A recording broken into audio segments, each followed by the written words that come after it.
¿Me oís bien? Sí. Sí. A ver si me oís.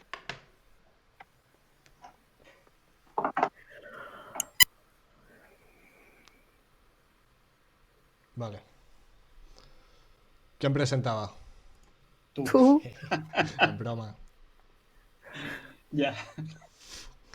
Pues bienvenidos al Club de Fumadores. Estamos aquí con Ancora, Sargento Warden y Noemí Carro. Todos estamos muy felices y muy contentos de que estéis escuchando otra vez este programa, el mejor programa que hay en la podcast esfera. Y hablamos de Borges hoy. La planificación que le he hecho a esta movida es... yo soy Antonio, por cierto. Son 1, 2, 3, 4, 5, 6 cuentos, relatos breves de Borges, a quien todos aquí consideramos el mejor escritor en habla hispana, y si los demás no lo consideran así, pues me pueden comer los huevos.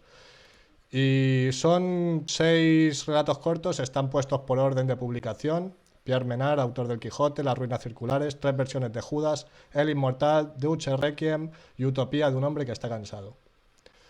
Y nada, vamos a... ¿Qué has dicho eso último? Utopía de un hombre que está cansado. Pero ese cuento estaba Se añadió en la... después. Pues no me enteré para nada. Bueno, da igual. Nadie aquí se ha leído todos los libros, todos los cuentos, a excepción, ¿Tú tampoco? a excepción del presentador, por supuesto. Que el presentador es el Bueno, único que tira para adelante de este menos carro. mal. Tú, fíjate lo bien, lo español que va a quedar esto. Los has dicho en orden, pero no es en orden de publicación original. El Deutsche Requiem es anterior al Inmortal, aunque salgan los dos en el Aleph, porque salieron en sendas revistas. Bueno, pero yo Patum. me guío Y eso en es todo lo que he preparado hoy. la publicación de los Ya está. libros.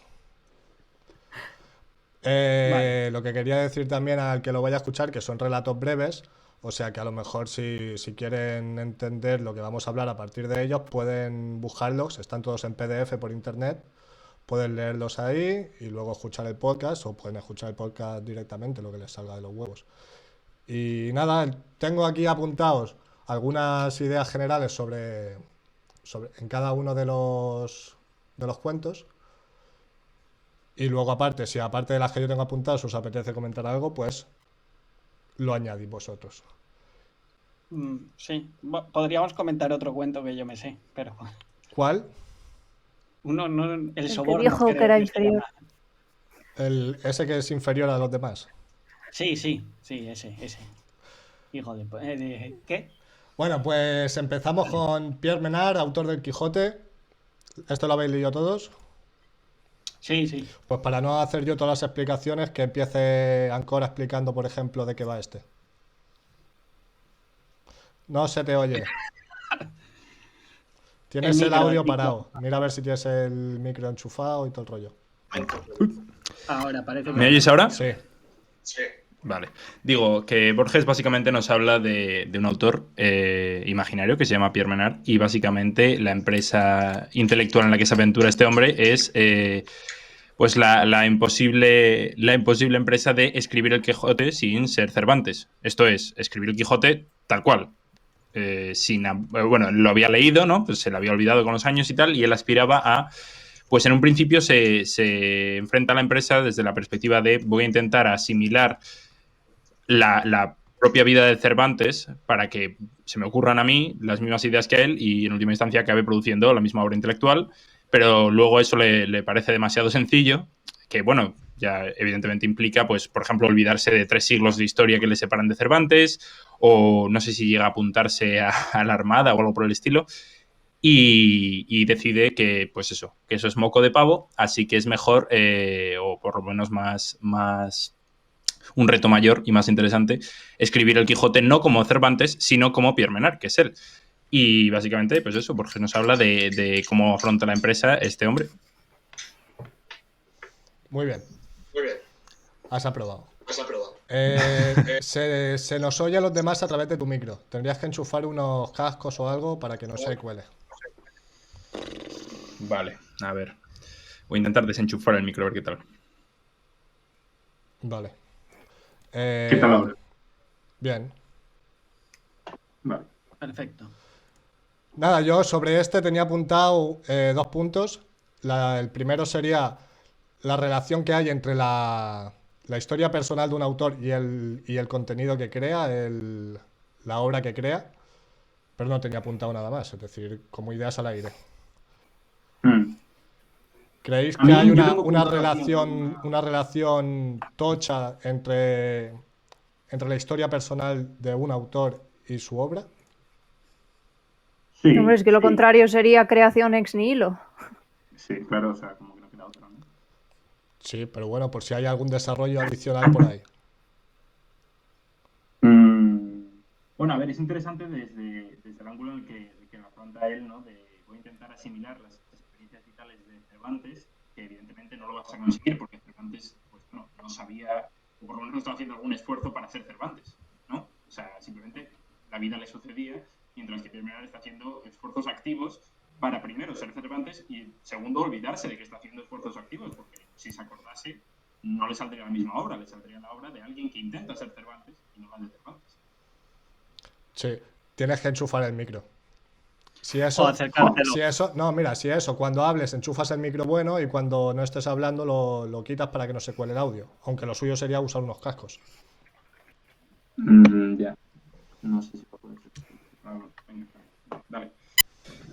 Ah, otra idea también es si para... Qué puto desastre, tío. No, bueno, luego lo cortamos o algo. No, hombre, no. ¿No qué? Que no lo cortamos. Esto. ¿Qué vas a cortar si tienes Sí, que cortarlo todo? Hombre, a ver, llevamos 2 minutos. Esto se puede volver a empezar. Dejo la presentación y volvemos a la lectura de... A ver. Desde que Ancora se quitó el micro de lado. Sí. Ahora te toca a ti preguntar lo de la relación. Pues espérate a que acabe de montar el asunto. A ver. Voy a intentarlo con esto.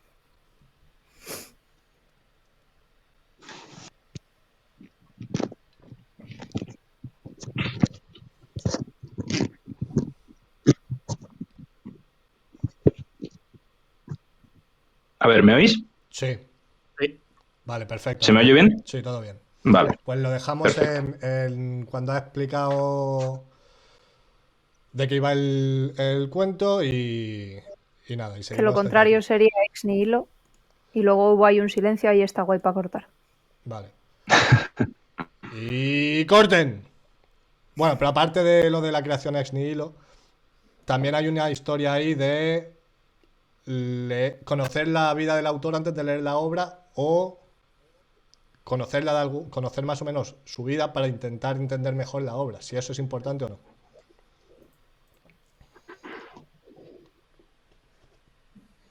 Está abierta a la participación. Ah, vale. Sí, bueno, el propio Menard intenta un poco tirar por esa vía, ¿no? Lo ve imposible sin reproducir las vivencias de Cervantes. No, bueno, llega un punto en el que dice lo contrario, precisamente. Llega un punto en que dice lo contrario. No, ¿no? Sí, dice que que escribir el Quijote viviendo lo mismo que Cervantes, eso sería muy fácil, que tiene mucho más mérito escribir el Quijote no siendo Cervantes. Claro, Claro, pero sí. el hecho de que tenga más mérito implica que evidentemente hay una relación ahí. Hombre, claro. Quiero decir, lo otro es mucho más difícil precisamente porque bueno, imaginar la creación artística sin provenir de las vivencias del autor es complicado, por mucho que el autor pretenda, que puede pretender, separarlo o hacer algo bastante desligado de sus vivencias, pero bueno, evidentemente es imposible. Y de hecho, esto es información sacada directamente de la Wikipedia. Pero Borges se pegó un golpe en la cabeza, como Antonio, pero recuperándose después. O no, porque con lo que escribía... No. Pero bueno, también lo escribía antes. Entonces es un poco una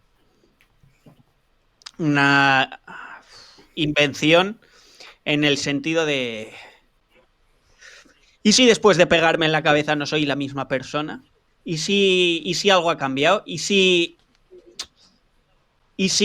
yo qué sé? ¿Y si se puede crear un cerebro solo con...? No, eso... No, pero es un tema que viene bien al hilo del siguiente cuento, ya lo comentaremos. De todas formas, yo con este de Pierre Menard tengo aquí apuntada una idea que también me parece interesante, no tanto de hasta qué punto la contextualización de la vida del autor ayuda a entender la obra, sino, bueno, no sé si es una cita textual, pero básicamente viene a decir que la historia no es una indagación en la realidad, sino el origen de la realidad. Sí, ese es el Y es segundo punto que curioso, tenía apuntado yo también.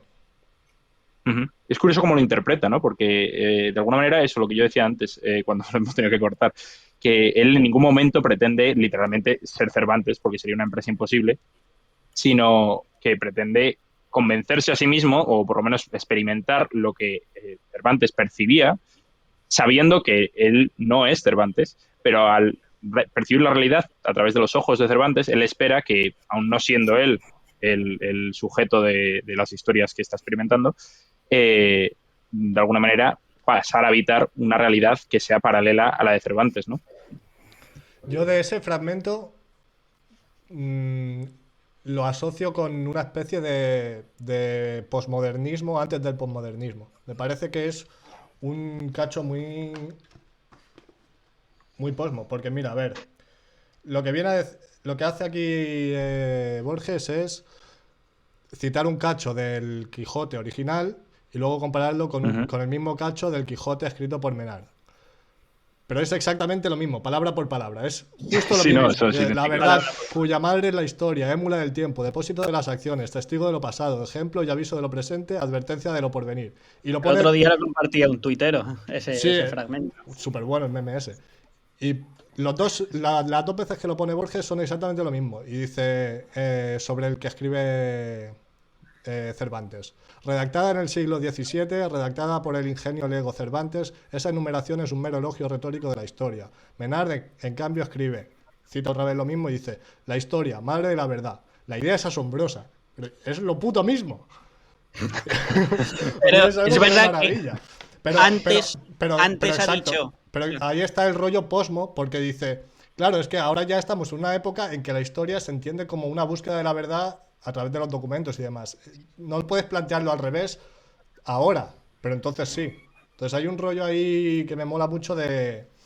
Y antes ya ha dicho algo así como que el Quijote en el siglo XVII está muy bien, pero el Quijote en el siglo XX es una genialidad, porque Claro. ¿qué clase de marcianada sería el Quijote escrito en el siglo XX? O sea, en el siglo XVII es muy bueno, pero en el siglo XX sería...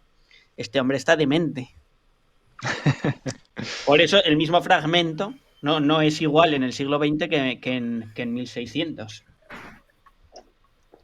De hecho, me recuerda mucho este cuento a otro cuento parecido que tiene Stanislaw Lem, que muchas veces dicen que es una especie de Borges eslavo, ¿no? En el que creo que se titula Gilgamesh, ¿no? Y básicamente, pues eso, habla de un autor también inventado que también intenta hacer un libro que no se ha hecho, pero esta vez en lugar de estar inspirado en Cervantes, está inspirado en James Joyce, en el Ulises, y este en lugar de intentar escribir el Ulises o, bueno, el Quijote sin ser Cervantes o Joyce, lo que intenta es, de alguna manera, superar el monumento literario que supone el Ulises. Y, vamos, se hacen unas pajas mentales a nivel de... Eso siempre se dice que el Ulises lo puedes leer 1000 veces y si no te suicidas al final de cada una de ellas, pues puedes encontrar referencias cultas diferentes en cada una, ¿no? Y el hombre este pues dice, pues yo voy a conseguir meter referencias todavía más cultas que las de Joyce, así que al final pues consigue, no sé, hacer un mapa de las cañerías de Roma con las comas de los párrafos y cosas por el estilo, o sea, bueno, todo Eso tipo lo de he movidas. leído, te lo habré oído leído a ti. Sí, porque me Lo has gusta mucho. Es comentado de alguna vez. un libro que es una recopilación de cuentos, se llama Vacío Sí, Perfecto, que Vacío está muy bien. Perfecto, ¿no? Sí. Ujú. Se me falta. Quería leérmelo, pero no lo he encontrado. ¿Algún Está muy bien, es muy comentario, estilo Noé? Borges. No entiendo por qué nadie querría escribir formando un laberinto con las comas. Me ha dejado muy... Mola, en verdad, la idea. Es una movida. O sea, la idea es que rebose tantas referencias, no solo ocultas, sino tanta densidad de información que sea eso, literalmente imposible para cualquiera. O sea, la propia idea es estirar el chicle del monumento por el monumento hasta un punto en el que es inabarcable para cualquiera. Bueno, Vamos, al que respecto. lo entendí. Quiero decir, lo que no entiendo es... mucho les fastidiaría a todos estos perfiles que alguien mucho menos culto, con una capacidad analítica mucho más simple, acabara consiguiendo prestigio por literato. Sí, bueno, suele. ¿Quién era el que decía, no sé, Juvenal o uno de estos, que decía que los muy cultos tenían como esa especie de resentimiento hacia los que no eran cultos y triunfaban, o algo así? Había un rollo por ahí. Pero volviendo a lo que decía, bueno, Juvenal no creo que fuera ni de coña, pero bueno, alguien. Áncora, sobre el libro este, que hay otro de Borges, precisamente, que no está aquí en la lista, que es el de Tlön, Uqbar, Orbis Tertius, Sí. que Ese me gustaba mucho. es que Era de los que más me es, gustaba de... es parecido a lo que dice Áncora, que es crea una enciclopedia Ujú. de un mundo distinto, pero que hasta el mínimo detalle, hasta el punto de que habla de que el mundo que hay en la enciclopedia empieza a comerse el mundo de verdad que tenemos. Pero, Sí, no, son muy del estilo. Los dos tienen cuentos muy parecidos, la verdad. putos locos, me parece bien. Pasamos al siguiente cuento, si tal, si no hay nada más que Vale. comentar. Es el de las ruinas circulares. Aquí no tengo nada más apuntado, más allá de si vivimos en una simulación y cómo el mito este de la simulación se ha ido repitiendo Normal, porque mil este es veces. el peor de todos. Este es- Sí, este es el peor de los que hay aquí en la lista. Pero que da, es una idea parecida a la de la simulación, que no deja de ser también pues, la historia de Matrix, que no deja de ser la historia de Platón y todas las movidas. Bueno, es que habría que decir que los ficciones entero, bueno, la razón de ser de la antología o de la recopilación de ficciones es que todos los cuentos tratan un poco sobre eso, sobre la relación de la ficción con la realidad y sobre todo de la creación en general, no Mm. solo artística. Igual podemos resumir un poco de qué va este segundo cuento para los que no lo hayan leído. Adelante, sargento. ¿Tú lo has leído, no? Hostia. Este. Sí, pero a ver, ¿cómo resumirlo? A ver, va sobre un señor en un, digamos, paraje así selvático, podríamos decir, que encuentra un templo, un antiguo templo abandonado, unas ruinas circulares.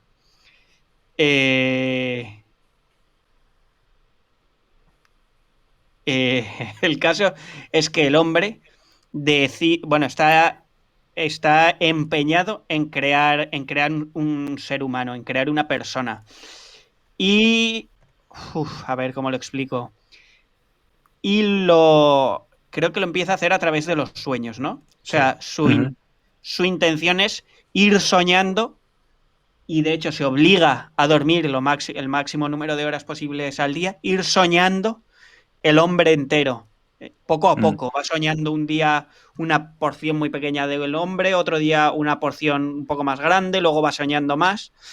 De Y de hecho, al hecho se principio se imagina no dando solo un hombre, ¿no? clase. Sino una clase en donde tiene que escoger alumnos para ver quién es el que decide qué va a crear. Exacto. Pero la idea es crearlo, o sea, no imaginarlo solo, sino traspasar esa creación a la realidad, darle vida, digamos.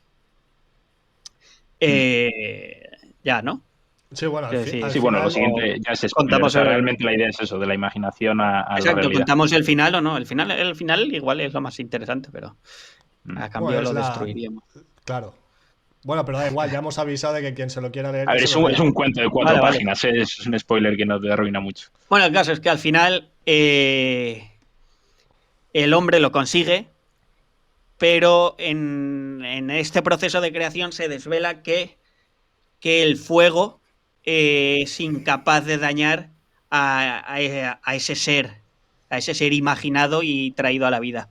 Y al final del cuento hay un incendio en que el creador no es afectado como el fuego. O sea, queriendo decir, probablemente Borges se inspiró en Nolan, como queriendo decir que también es producto de una imaginación de otro ser, el autor. Ujú. Y de ahí el tema de la simulación y tal. Pero de todas formas, a mí me recuerda más que a lo de la simulación, bueno, no sé, por lo menos yo tengo aquí apuntada una frase que dice, que es básicamente una vez libera su creación, ¿no? Y le manda a otro templo a hacer pues, las cosas que sean, ¿no? Lo único que teme es que su creación se dé cuenta de ser una creación, porque le ha borrado su memoria. Entonces, la única evidencia que hay de que no es real, que no es un hombre al uso, es que no se puede quemar. Y él teme que se dé cuenta de que esos poderes de no poder quemarse vienen de no ser un hombre normal, ¿no? Y la frase que dice es, cuando está pensando en él, cuando le está diseñando, es, no existirá si no voy. Es una especie de preocupación paternalista que tiene hacia su creación, que luego le lleva pues eso, a querer ir a avisarle o de alguna manera que no descubra, ¿no? Que su origen es artificial, pero esto a mí más que la simulación me recuerda, o por lo menos me evoca la idea del luto. O sea, yo le doy muchas vueltas a la idea de cuando pierdes algo, cuando pierdes a alguien, si de verdad lo has perdido, no si, yo qué sé, tienes una separación o lo que sea, sino si esa persona se ha muerto y nadie más la conoce, realmente lo único que queda de esa persona en la existencia eres tú. Esto se dice muchas veces, que tú eres pues lo que quedará en la memoria de la última persona que te recuerde. O sea, habrá un momento en la historia, que serán tus nietos o quien sea, que se olvide de ti. Mira, uno de mis Yo qué sé, si eres tatuajes Aquiles, refleja igual esa no. idea. ¿El qué, Noé? Perdona. Que uno de mis tatuajes refleja precisamente esa idea, el hecho de que solo pervivimos en la memoria de quienes nos recuerdan y dejamos de existir cuando el último de los que nos recuerda muere. Que es una movida muy Claro, a mí estoica me también, parece ¿no? una idea más interesante. Sí. Sí. Bueno, en realidad los estoicos dirían que en tu muerte ya no debes ocuparte de lo demás. Ni siquiera de tu muerte misma, del instante Bueno, inmediatamente tiene anterior a tu muerte. Pero tiene ¿cómo se llama el tío este? Marco no sé qué. Aurelio. Marco Aurelio. Tiene esto de no te preocupes mucho por lo que recordarán de ti, porque los que te recuerden también se van a morir. O sea que tarde o temprano vas a desaparecer. En general, Marco Aurelio no le parecía bien que te preocuparas de lo que piensa nadie. Entonces, hombre, eso es fácil de decir si eres las opiniones Marco Aurelio ajenas no debían de ser objeto de la preocupación de nadie. Pero sí, claro, Bueno, cuando eres el realmente no es emperador fácil y de el, decir si eres Marco Aurelio, ¿no? Si eres el emperador, habrá mucha gente pensando en ti, sobre todo maquinando matarte y cosas por el estilo. Sí, pero cuando tienes algo ya te sobra, ¿sabes? Yo siempre he dicho que ser estoico es mucho más fácil cuando eres estoico romano y eres o el más rico de aquí del Sarao como Séneca o el más poderoso, ¿sabes? Ahí está guay, eso mola. Ya. Bueno, Seneca era el que se vestía de vez en cuando, ¿no? Con harapos y cosas por el estilo. Todos en general practicaban la incomodidad, pero ¿qué sentido tiene la excursión a la incomodidad? Claro, eso es como lo que hablan del turismo de clase, ¿no? Cosas así. Esto es Tal el cual. arpeo de Diógenes, tío. Claro. Bueno, pues nada, yo solo tenía apuntada esa idea. Y la de la Para mí, recursividad. de esto, en esa línea, a mí me llama mucho la atención cómo las distintas concepciones de infinito, inmortalidad y circularidad son un tema tan recurrente en Borges. Me pregunto si no fuese por la imagen de circularidad, eterno retorno, etc., si cabría la posibilidad de haber escrito ese cuento con ese mismo impacto o no, prescindiendo de esa metáfora. Porque es muy recurrente, la ciudad de los inmortales también tiene una inspiración circular hacia arriba, espiral, si se quiere. Aquí también. Y ese sentido, pero sin embargo, la metáfora de lo circular y de la espiralidad es diferente, porque la espiral puede tener un principio y un final, un círculo no, ¿sabes? Por mucho que sea renacer sobre lo mismo. También juega precisamente a eso, ¿no? Así es una espiral o es un círculo, porque claro, la idea de que tú estás soñando a alguien y luego te das cuenta de que tú eres un sueño es cuántas más gente soñando otras personas hay. Y es que esa estructura precisamente se replica en el inmortal. Cheje es mucho su rollo. Que también hay una confusión ahí que supongo que es deliberada porque si no, no puedes jugar a estas cosas, que es entre eternidad e infinito. Que no sé hasta qué punto es lo mismo, porque en el Inmortal, luego hablamos de él, también dice algo así como que siendo inmortal no puedes no ser Napoleón, por ejemplo. Que dices, claro, es un buen juego hasta que piensas si la Tierra se la va a comer el Sol en algún momento. Es decir, lo infinito y lo eterno no es exactamente lo mismo. Pero bueno, cuando lleguemos al inmortal lo comentamos eso. ¿Algo más que decir de este? No, ¿no? No. 3 versiones de Judas. Este a mí es el que más me gusta. Pues no me lo he leído. 3 versiones de Judas va de un... En verdad es el que menos cuento es, porque es más bien como un pequeño ensayo en forma de cuento, donde la única diferencia entre un ensayo y un cuento es que aquí el autor de lo que dice muere al final en un párrafo súper corto. No tiene ningún... No es un relato, digamos. Pero viene a decir, es como una especie de herético que plantea 3 hipótesis sobre Judas. Y bueno, las tengo aquí apuntadas, las comento un poco por encima. La primera es que Judas ve quién es Jesús, que es Dios hecho carne, y dice, si Dios es capaz de sacrificarse de un acto tan noble, tan bueno, y convertirse en hombre, yo puedo ser capaz, para hacer como de simetría, de hacer que yo soy el más malo, para que igual que es arriba sea abajo. Es decir, necesitan los complementarios. Entonces yo voy a hacer el mayor oprobio posible, que es la traición al puto Dios, para que sea posible que suceda el plan, ¿no?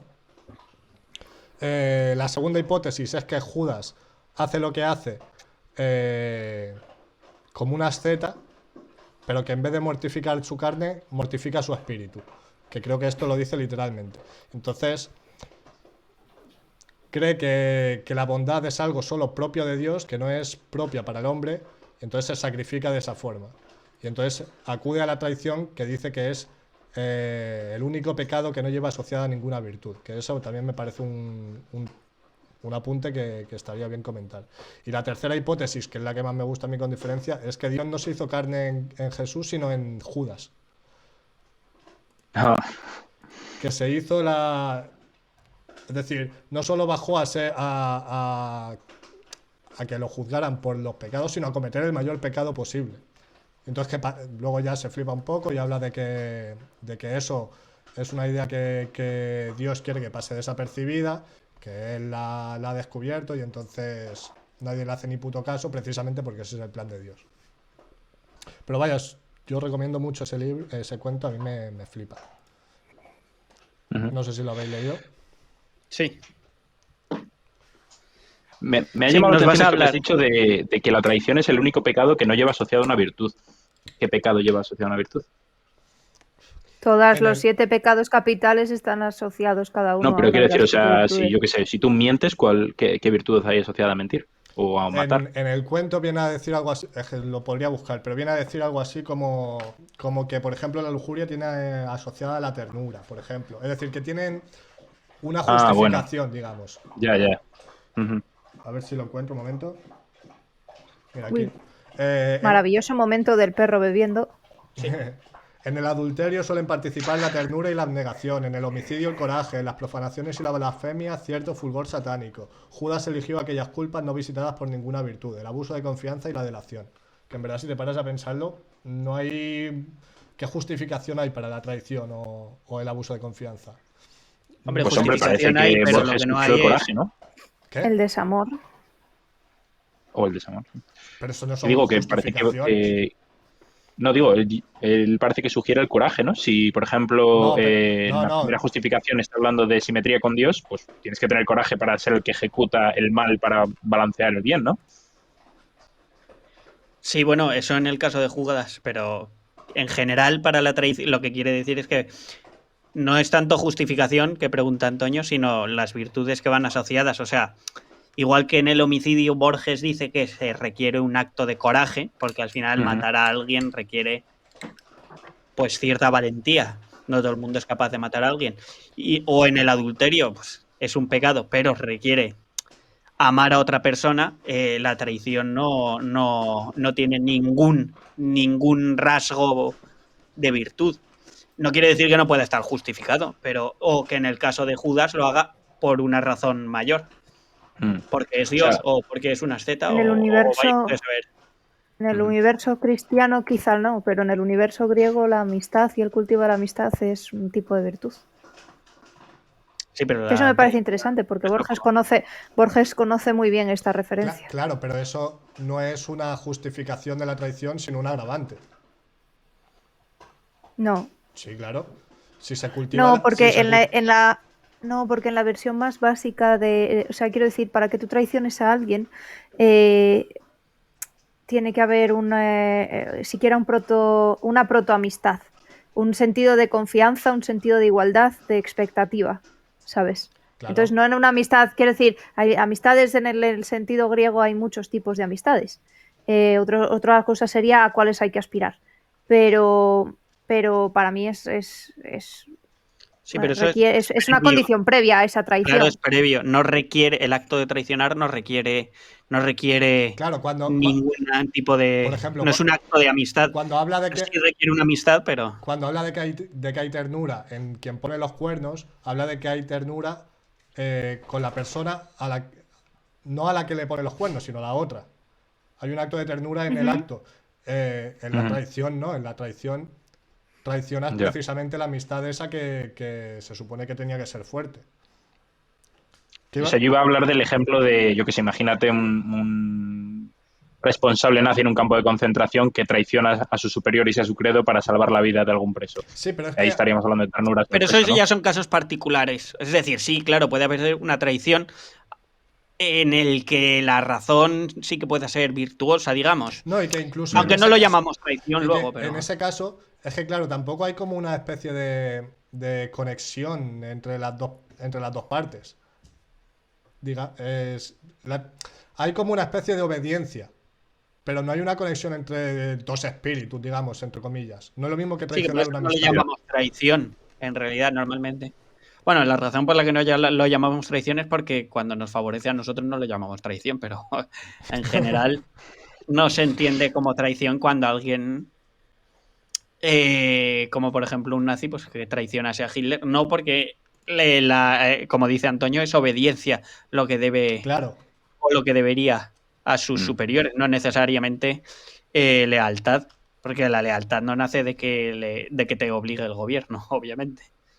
Si eres amigo de Hitler y Hombre, decides si eres amigo envenenarle de porque es un Hitler, puto peligro público, en ese caso sí. eres más ahí amigo estás de la seguridad traicionándole, ¿no? pública que de Hitler. O sea, es ternura hacia Claro, la seguridad pública. pero ahí también entramos pero bueno, ese es el típico caso de hasta qué punto ayudas a enterrar a un cadáver a un amigo, ¿sabes? Que siempre hay un punto, no igual no tan bestia, Aquí pero estás enterrando al amigo.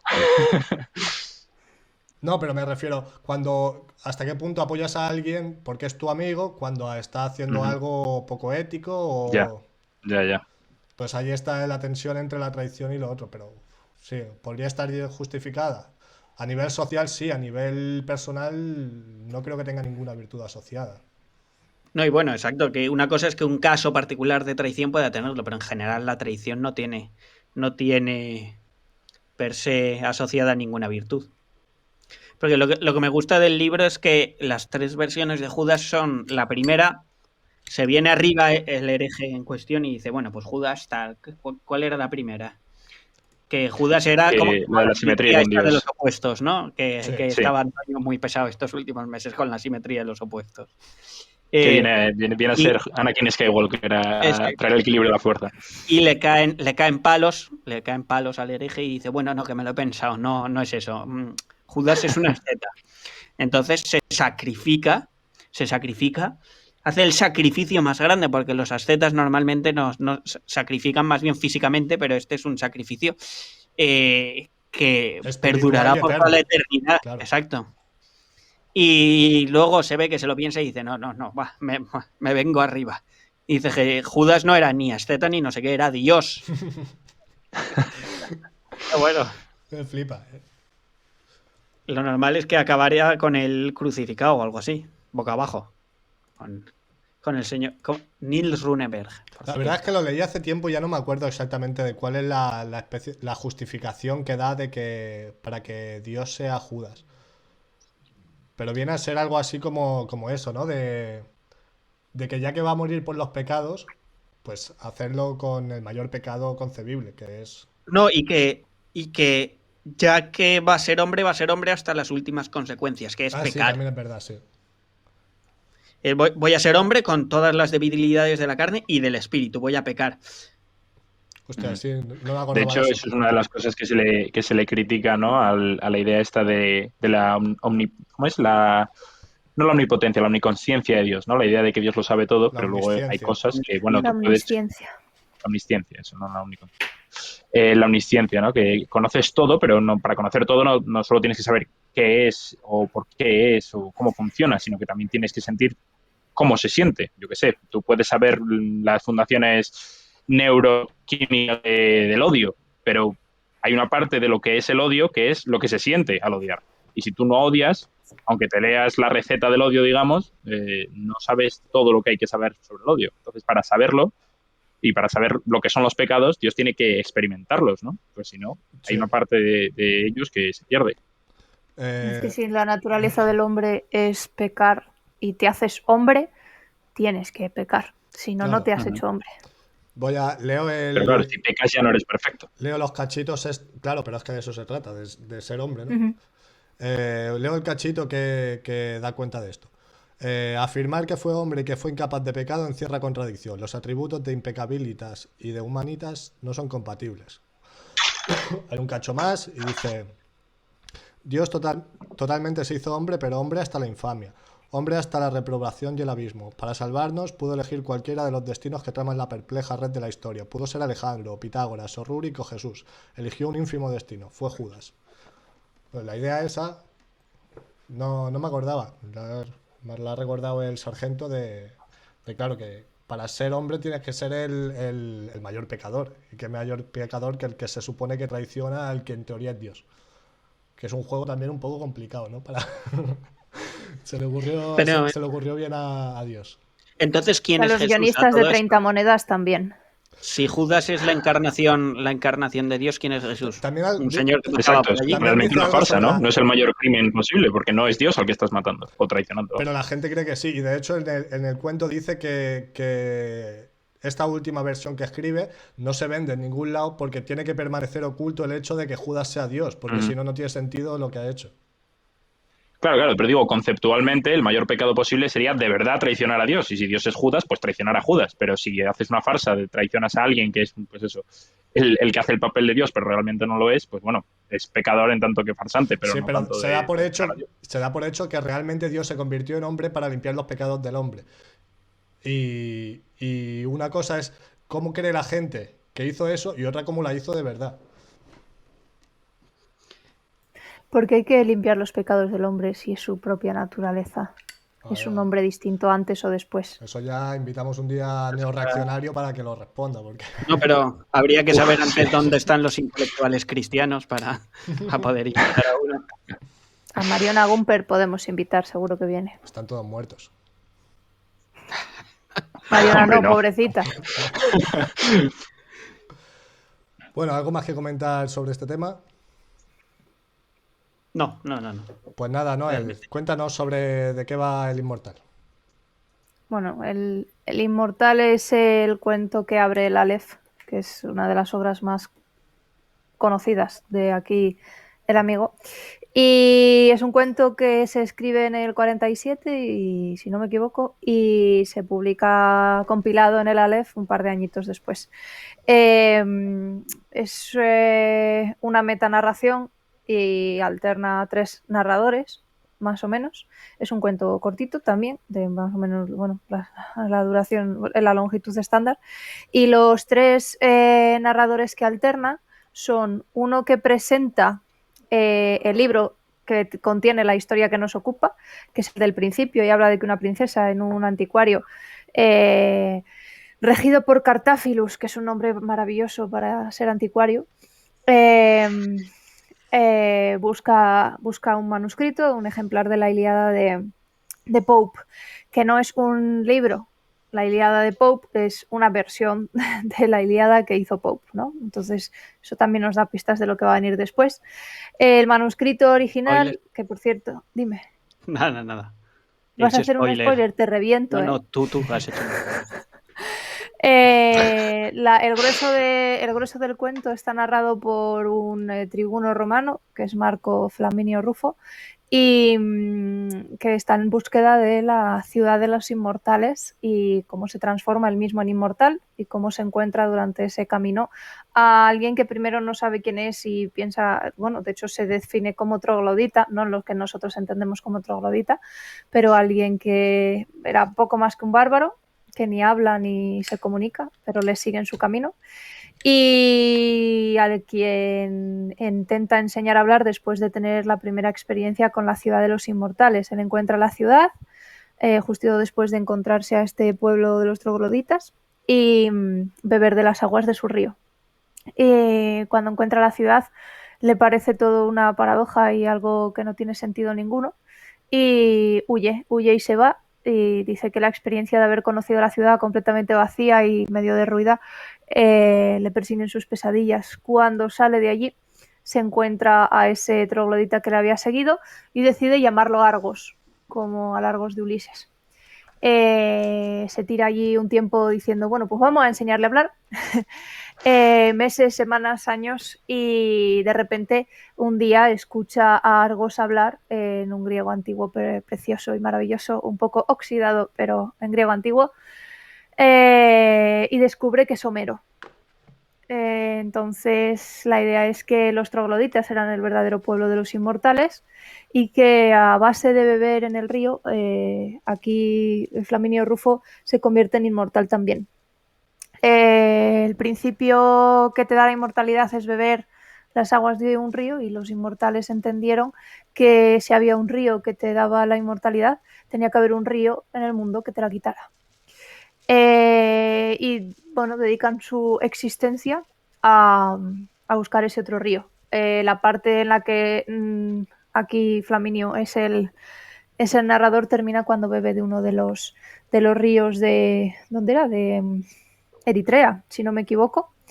Y la última parte del cuento está narrada por alguien que se dedica a refutar si esa historia es verdad, no es verdad, etcétera, ¿no? Y qué ocurre realmente con la historia y se mezclan un montón de referencias, parte que son históricas de verdad y parte que son inventadas de Borges, que es algo que le molaba mucho hacer. Y básicamente la idea es que en la propia búsqueda de la ciudad de los inmortales, pues como no podía ser de otra manera, casi el protagonista se vuelve inmortal sin saber que se vuelve inmortal y que los inmortales en realidad son todos los hombres y todas las historias, pero que realmente es algo terrible, ¿no? Hay una frase muy guay del cuento que luego refleja una idea que luego en las entrevistas que hay de Borges en YouTube es bastante recurrente, que es la frase de ser inmortal es baladí menos el hombre. Todas las criaturas lo son, pues ignoran la muerte. Lo divino, lo terrible, lo incomprensible es saberse inmortal. Y un poquito esa es la idea y la analogía entre, pues eso, casi es un aprecio de la propia muerte, ¿no? De la propia futilidad del ser humano. Pero hay una frase que a mí es la que más me gustó de todos. Basta, por dar un poco de contexto, el Aleph que yo tengo es un libro del 83 de una colección que me regalaron mis padres y empecé a leerlo en 2015, ¿vale? Y la frase está subrayada de mi primera lectura y viene a decir algo así como: ignoro si creí alguna vez en la ciudad de los inmortales, pienso que entonces me bastó con la tarea de buscarla. Y creo que un poquito también dirigimos todos nuestra vida así, ¿no? Intentando buscar, intentando encontrar y probablemente tampoco poniendo demasiado en jaque a esa idea de lo que tratamos de buscar, lo que tratamos de encontrar, a esa parte de idealización, esa parte de, porque esto lo dice Colin Flaminio Rufo cuando acaba de descubrir que existe tal ciudad y se pone a buscarla, ¿no? Y me parece muy interesante y muy característica de cómo mucha gente acaba viviendo su periplo vital. Muy de acuerdo. No, sí, es verdad Hablando verdad. que no solo muchas veces importa más lo que buscas que encontrarlo, que de hecho también se relaciona con la frase esta mítica de Nietzsche de estamos más enamorados, deseamos más el deseo que lo deseado. Y Se me había ocurrido otra relación, pero se me acaba de ir la olla. Luego es la adaptación hedónica, el hecho de que más unidades de placer redundan en mayor felicidad y de que conforme vas recibiendo satisfacción en un área, al final necesitas mayor ejemplos de esas situaciones en ese área para sentir esa satisfacción, Claro. ¿no? Sí, también. El primer piti después de un mes sin fumar te sienta muy guay, el 15º te siente igual que el anterior. También era la idea de, siguiendo un poco con eso, aunque no exactamente igual, la idea de cuando defines tus objetivos en función de acabar con algo. Que esto es algo que se veía también Hay una peli sobre los nazis, el plan final o algo así. ¿Te suena, Sargento? A ver. Una peli El sobre plan nazis final. que se reúnen en un sitio y empiezan a hablar de cómo llevar a cabo el La exterminio de los solución judíos. final. La solución final. Que dice, ten cuidado porque si acabas con los judíos se te acaba el chollo, porque no se acaba contra lo que están luchando, que es lo que da vida a este movimiento. Que también tiene que ver con eso de que importa más lo que buscas que encontrarlo. De hecho, esa es una de las críticas que hace Bermeule al liberalismo, que la estuvimos comentando en el podcast que nos sacamos sobre la religión. Y básicamente viene a decir eso, viene a decir eso, ¿no? Que de alguna manera, bueno, esto es algo que está muy manido entre los intelectuales conservadores, aunque cada uno que lo usa se cree muy original, pero básicamente todos dicen lo mismo, ¿no? Que es que el liberalismo es una especie de religión secular que tiene una especie de festival de la razón, que es insaciable, en verdad, porque, bueno, pues lo típico, ¿no? Estás liberando colectivos, pero el primero que liberas son las mujeres, que es el 50% de la población, el siguiente que liberas pueden ser las minorías étnicas, que dependiendo del país, pues quizás sean un 20%.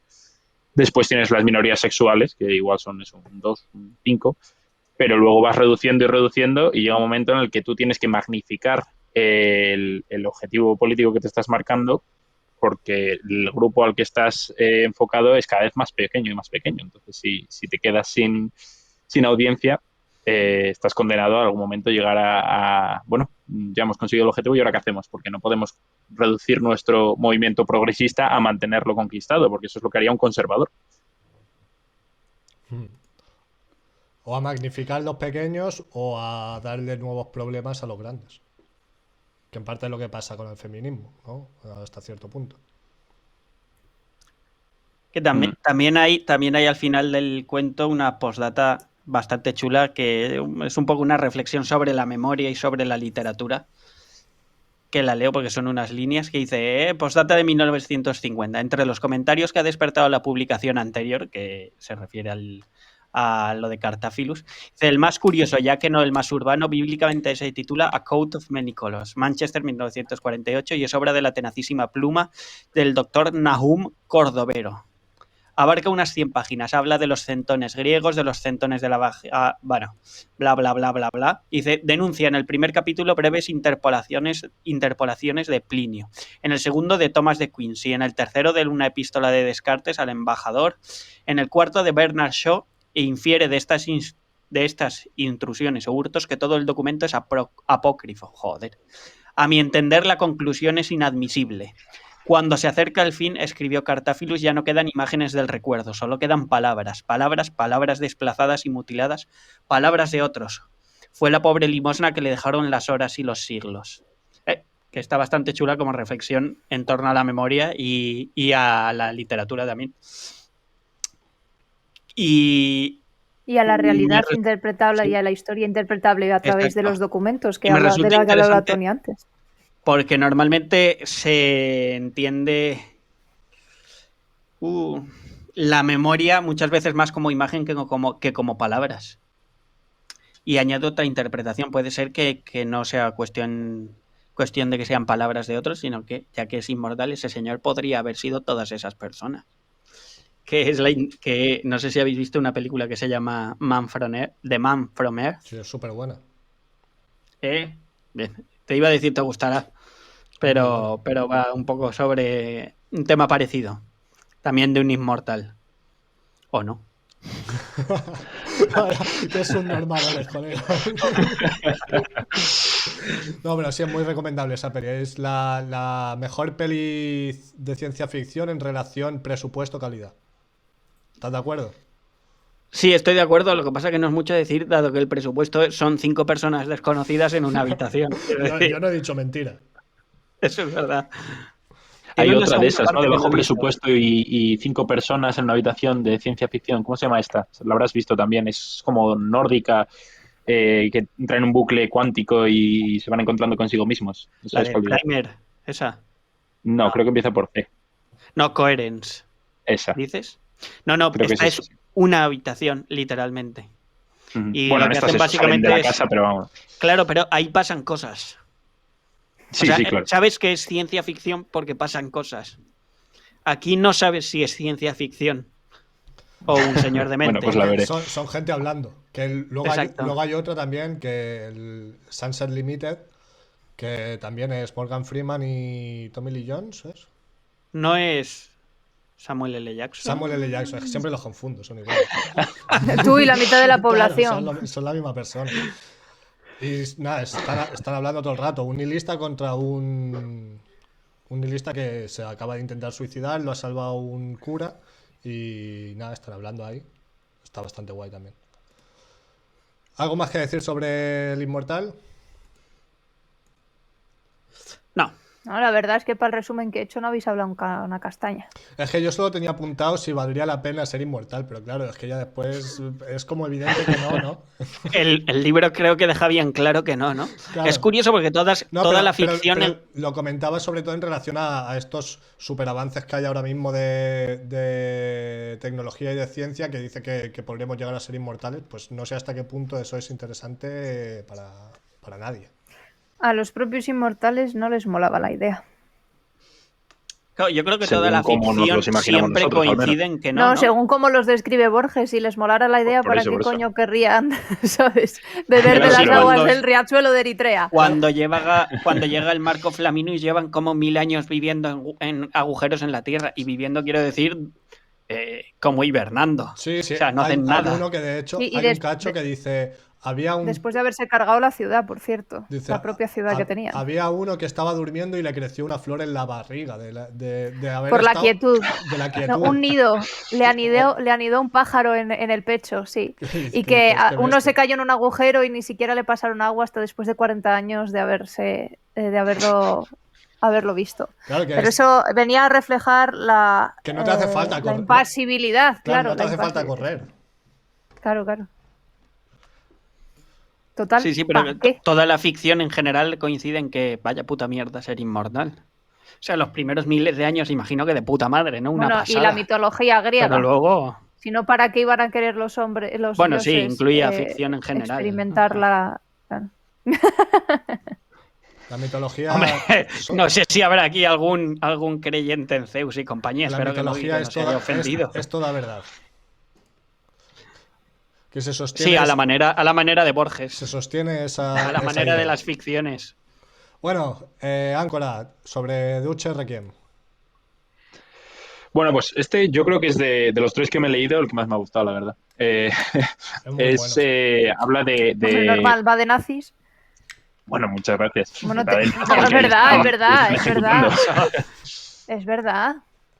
Sí, no, básicamente Joder, es un... es un periodo de la verdad. historia que te gusta, tío. Si aquí cualquiera está pensando que eres nazi, pues a lo mejor tiene que ver con tus otras participaciones en los podcasts. Que va a ver, si yo soy la persona más tolerante del mundo, esto lo sabe todo Dios. Nazismo, ¿bien O o mal. mal? Pocas cosas, en verdad, pocas cosas más opuestas al liberalismo, ¿eh? La gente le da muchas vueltas, pero bueno. Al caso, es un oficial nazi, no se aclara qué responsabilidad tiene, pero el caso es que es un oficial que está siendo juzgado y va a ser ejecutado al día siguiente. Entonces nos cuenta, en la noche de su última noche, un poco el resumen de su vida, que es pues el classic nazi package de me puse a leer a Schopenhauer, me afilié al Partido Nacional Socialista en los años 20 y una cosa llevó a la otra y al final acabé matando judíos en un campo de concentración. Pues, Pero Por- sin ninguna inclinación por la ha pasado. violencia. sí, además eso, él le da todo el trasfondo bueno, de alguna manera se apoya solo en el trasfondo filosófico del asunto, ¿no? Y básicamente lo que nos cuenta es, bueno, un poco la idea esta de no el culto al poder, pero como él, por lo menos a mí lo que más me llama la atención es cómo acaba de, básicamente viene a concluir que se alegra de que acabe la guerra y de haber perdido, y ahora que va a ser ejecutado no es algo que le apene. Y es curioso cómo lo celebra, porque lo tengo apuntado aquí, dice, ¿qué importa ser martillo o yunque? Lo importante es que rija la violencia y no las serviles timideces cristianas. Que el cielo exista, aunque nuestro lugar sea el infierno. Y bueno, es una forma de planteárselo, ya que te van a ejecutar al día siguiente, la verdad. Bueno, también no te queda otra, ¿no? Vosotros claro, la otra es estar aterrorizado o arrepentirte, pero bueno, si le quieres dar un trasfondo de Urmensch a tu ejecución, pues mejor para ti. Claro, pero yo eso lo tenía también apuntado. Lo tenía apuntado primero porque mola mucho ese final, no por Sí, no, la verdad no es por que otra está cosa. muy bien escrito. Pero ¿hasta qué punto podría haber nazis que de verdad creyeran algo de ese estilo? A ver, es que la gente suele pasar por alto, yo creo, hasta qué punto los grandes oficiales y ideólogos nazis eran genios clínicos, o sea, Sí, sí. pero de incuestionable. Entonces, hasta que muchas veces es fácil como desdeñar la convicción de un líder político, ¿no? Diciendo, bueno, este es una marioneta de su movimiento, lo que sea, pero yo qué sé. Estamos hablando de gente que está ahí al nivel de Wagner, ¿no? O sea, No si sé si eres un puto tanto. genio. Leí por ahí, había una especie de estudio que decía que debían rondar entre los 125 y los 100, el que más 160 DCI y los otros 125, 140, por ahí andaban. Sí, que yo sepa, no Bueno, se ha publicado en esa época, ninguna otra tabla del estilo con otro gobierno desde entonces.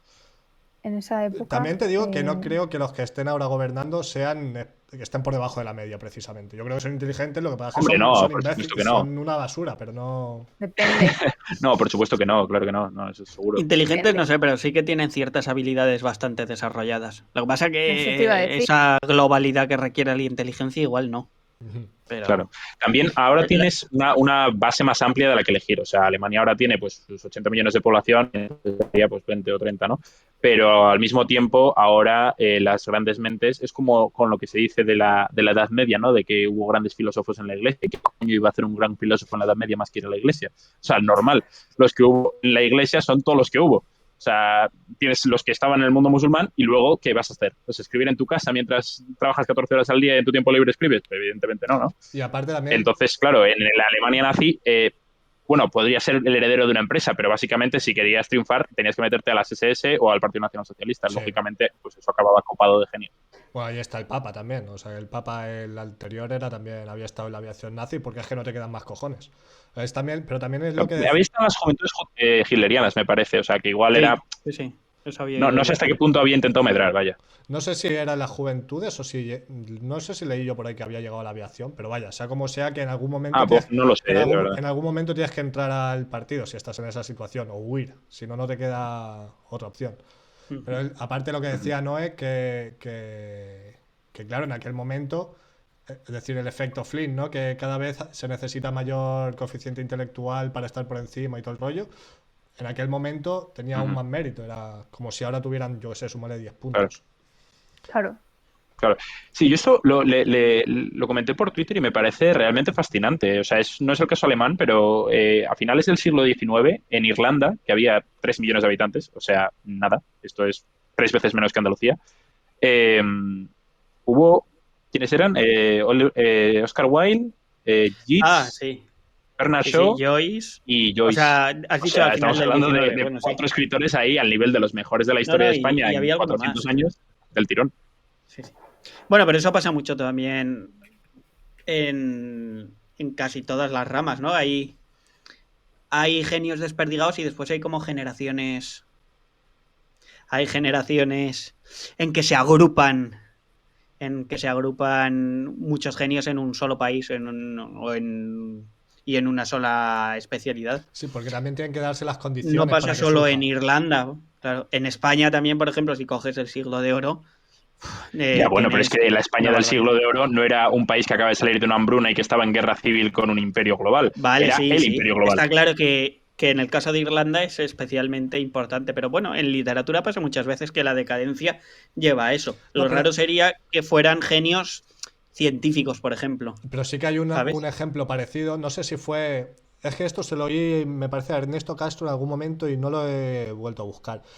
Pero me quedó grabado que no sé si era en Hungría o por ahí, que perseguían a los judíos Sí. y entonces los judíos tenían que. En algún momento les dieron como libertades. Y de repente salieron en Hungría o en un sitio de estos, pues una generación de matemáticos de la puta hostia, todos judíos. Y claro, era porque, como habían estado perseguidos, la única forma de sobrevivir era siendo banqueros, siendo cosas así útiles. Y entonces habían desarrollado una pedazo de capacidad matemática que cuando les dieron ciertas libertades la explotaron al máximo.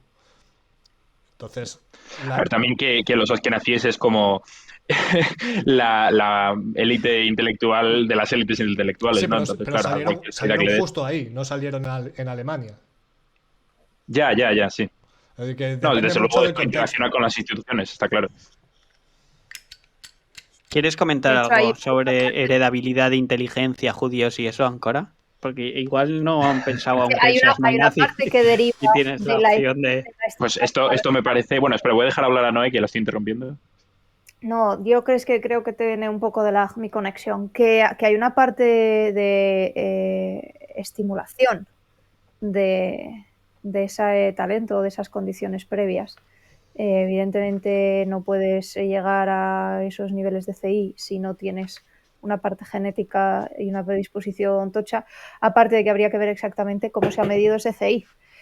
Porque Ya. en la obra de Ruth Benedict, por ejemplo, que es una antropóloga judía que estudia también a los nazis y tal, después de la Segunda Guerra Mundial, también se refleja un poquito pues, hasta qué punto los test de inteligencia de ese momento valoraban cuestiones culturales y, pues, por ejemplo, los negros en Estados Unidos puntuaban mucho, vamos, muy por debajo, pero no porque fueran menos inteligentes, sino porque al hacerse preguntas de índole cultural para valorar el CI, si no tenías el acceso a la cultura con la misma facilidad, pues no ibas a puntuar en esas Claro. pruebas, o surprise, ¿sabes? Sí. A ver, Entonces, Lucía Echeverría es súper dotada teóricamente, o sea que es No, sí, evidente que con los test ser super, puede haber algún problema. ser superdotado no quita Mira, ser imbécil. Eso. tengo aquí. A mí realmente lo del coeficiente intelectual me importa menos, ¿no? Pero. O sea, no es tanto por la medida en sí, sino por lo que luego lo consiguen con ella. Tengo aquí las cifras, son los askenazíes, un 2% de la población estadounidense y un 0,1% de la población mundial. Sin embargo, son un 27% de los premios Nobel estadounidenses, un 25% de los ganadores de la medalla Fields, que es como el Nobel de Matemáticas, un 25% de los ganadores de los premios Turing, un 50% de los ganadores del torneo mundial de ajedrez y, bueno, un 25% de Westinghouse Science Talent Search, que no tengo ni puta idea de lo que es. No, sí, Pero vamos, brutal, os es podéis brutal. imaginar. Básicamente, cada vez que veis a un judío que ha sido un puto genio, rollo Albert Einstein, es askenazi, concretamente. Pero es pues curioso, no sé. como el hecho de que haya familias en España que desde Flandes son generaciones de militares. Claro, sí. Y tienes De a hecho, esto los es... tataranietos Sí, de perdón. Blas de Lezo y a los tataranietos y de Goya también, al margen del Goya pintor, que siguen siendo casta militar o siguen siendo casta, bueno, ahora ya no, pero siguen siendo familias de tradición militar, no necesariamente de alto rango, pero sí que están dentro del ejército y hay una cultura.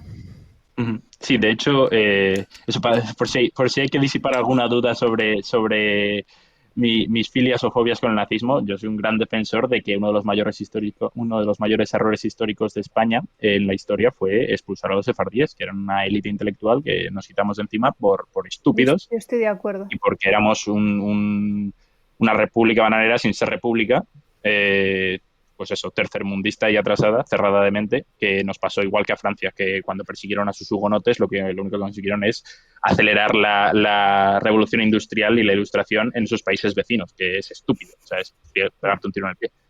Sí, pero bueno, eso pasa en todo el mundo. Quiero decir, lo del antisemitismo hasta ayer era Era lo normal. lo normal. ¿no? Ujú. Bueno, y Sí, de depende hecho, donde busques ahí yo también. creo que es un error centrarlo en torno a los judíos en concreto, porque es lo mismo que vemos en cualquier otro sitio donde hay una minoría étnica o religiosa que coincide que tiene pues, una gran influencia económica. O sea, esto se ve con los inmigrantes de etnia Han, o sea, los chinos Ujú. en el sudeste asiático, o con los indios en Uganda. O sea, claro, lógicamente, si tú estás en un sitio donde hay pobreza, que es un caldo de cultivo perfecto para el populismo y puedes señalar a un enemigo externo, pero además que no es invisible, sino que le tienes ahí enfrente y que evidentemente vive mejor que tú porque lo puedes ver con tus propios ojos, pues azuzas a las masas analfabetas, que es lo que había en España.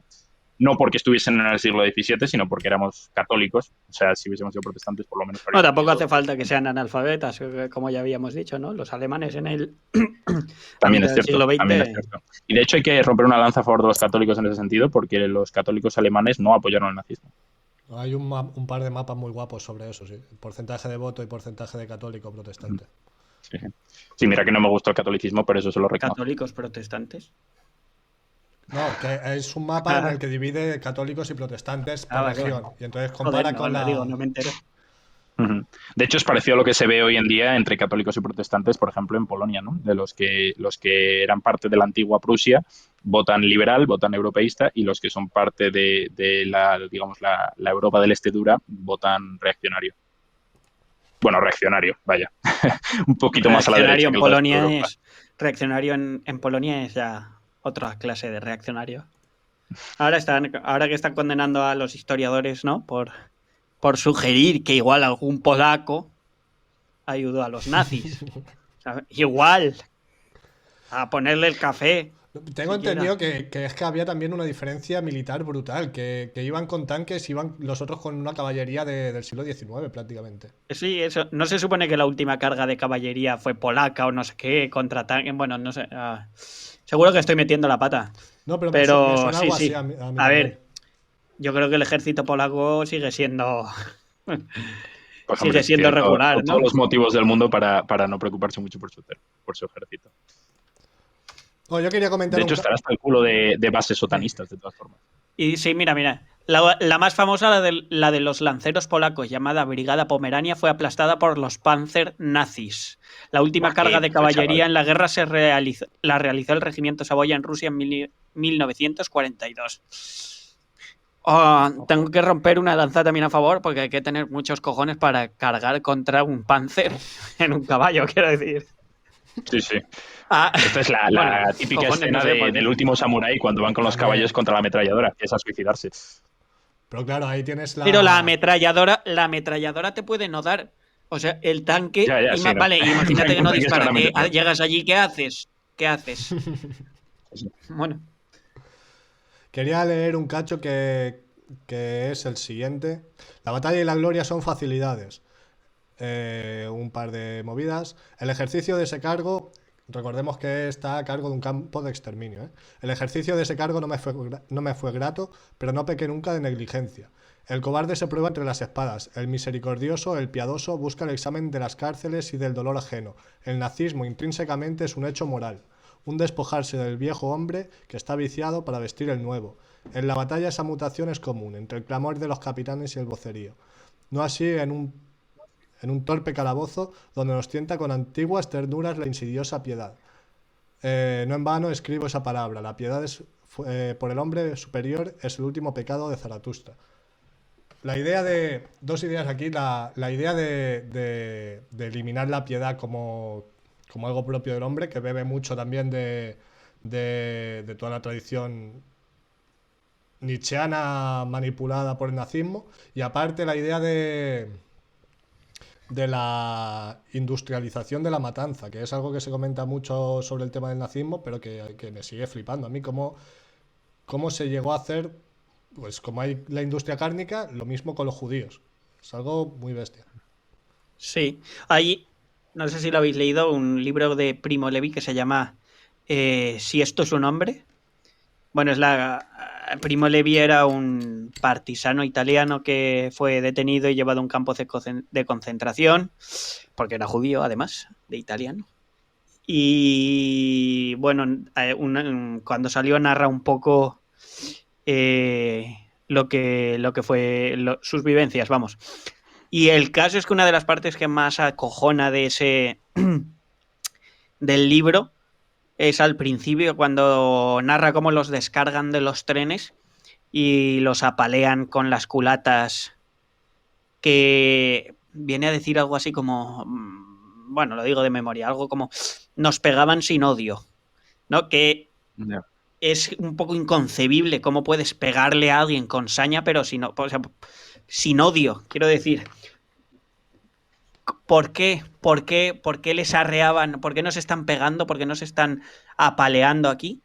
Si no nos odian, lo hacen un poco como... Sí, Porque es lo que hay que hacer. Hay que pegarle una paliza a esta gente. Es déjame el protocolo. añadir una frase más del cuento justo para lo que estás diciendo. Habla de un tal Jerusalén que lo plantea como si fuera un poeta que le gustaba mucho, aunque dice que podría ser un símbolo de todos los judíos elitistas, digamos.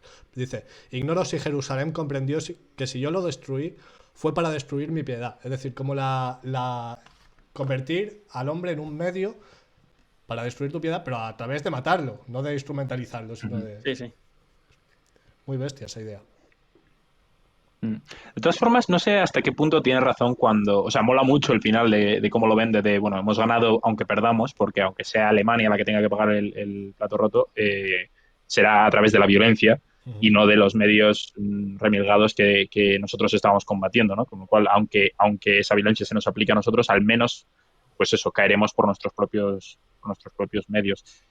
Pero, a ver, es que realmente, o sea, a nivel histórico, ¿no? Sí, cayeron por sus propios medios en el sentido de que se les aplicó violencia, pero no consiguieron dejar huella en el mundo más allá de, digamos, una vía negativa de, vale, a vosotros os vamos a aplicar violencia, pero vamos a dejar de aplicar la violencia. Bueno, no es porque la guerra haya acabado desde entonces, pero quiero decir, la vía esta Porque no hay que del tolerar a Ubermensch, los voy a empezar a intolerantes. conquistar el puto mundo, se ha abandonado. Con lo cual, sí, bueno, tu final ha sido en tus términos, pero también ha sido tu final y luego sus términos no se han repetido ni se han perpetuado. Sí, yo... la idea del final es muy potente, pero sí que es verdad que lo que dice el tío no tiene razón en ese sentido, en el que no se ha continuado con lo que él pensaba que debería ser. Además, montamos luego el paripé de los juicios de Nuremberg. Bueno, y no solo de Nuremberg, porque hubo más, pero estuvo bien como mito. Luego se ve que Hubo en Tokio también, sí. Sí, en Tokio y en 100 sitios más. Se ve que... Es que el otro día salía, no sé en qué web, en Archivos de Historia, creo. O en estos otros, los del orden mundial, no me acuerdo. Salía una narración del resto de juicios que no son los de Nuremberg, porque han sido los más famosos, pero bueno, luego hubo bastantes más. Y una de las cosas que más se critica es eso, No, que durante fue toda la un segunda paripé. mitad del siglo XX hasta casi el final del Sí, siglo sí. XX sigue habiendo juicios. Bueno, Juan el otro 60, día 61, pillaron a un guardia de un campo de concentración en Estados Unidos y lo van a repatriar a Alemania para ver si lo juzgan. Aunque no está claro, porque se ve que ella había sido intentado juzgar en Alemania, pero no estaba clara su participación o no sé qué, no se había podido demostrar. Pero ahora que lo han detenido en Estados Unidos han dicho, pues bueno, vamos a ver si ahora cuela. ¿Algo que comentar al respecto, Noé? Que estás muy callado. ¿De qué?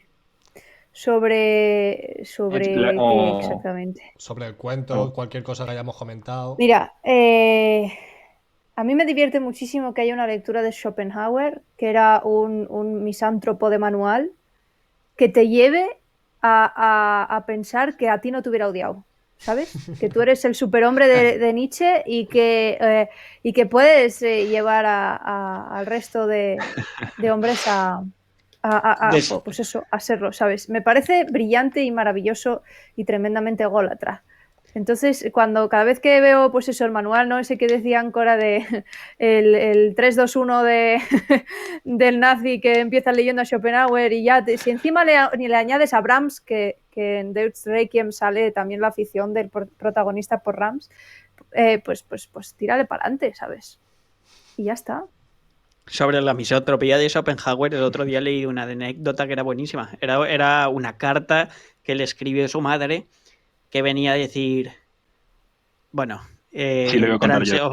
Voy a... vale.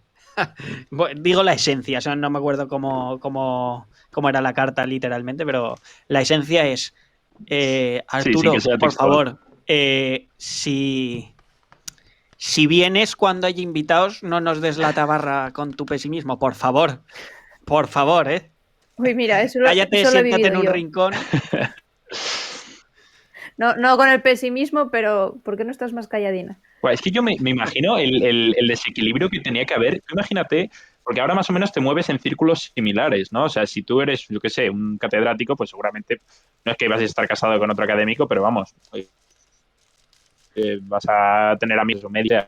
Pero Schopenhauer, que estás en un mundo en el que, por ejemplo, las mujeres pues están completamente excluidas vamos, o sea, ¿qué le vas a contar a tu madre o a tu mujer? O sea, tú estás ahí con tus movidas y coñazo espectacular, o sea, normal que te mande a la mierda. Se te está Pero es reventando que la no creo conexión, que, ¿eh?